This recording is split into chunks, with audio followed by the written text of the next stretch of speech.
歡迎收睇《六壬偷嘅六壬占案》。有位大陸嘅朋友揾我占卜，問投咗稿嘅論文幾時會被錄用呢？因為佢係讀緊碩士嘅，要成功發表期刊論文先至可以畢業。大陸嘅惡性競爭係好犀利嘅。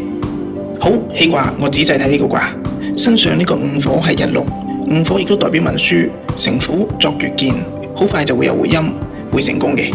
三傳由拜地傳入學堂，先難後易。咁同佢之前亦都占過一個類似嘅卦，當時我建議去拜天后姓孫嘅神或者姓孔嘅神。睇翻呢個卦，命上天蠍成鬼，我話神子依然等緊你去上香化寶。之後啦，佢同我講翻，一直係拜唔到神嘅，因為大陸大部分嘅廟都唔俾點香。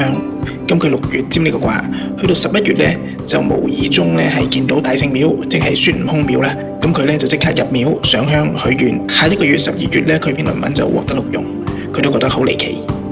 各位，完整嘅段語同埋記錄可以睇翻上下嘅文字。下集再見。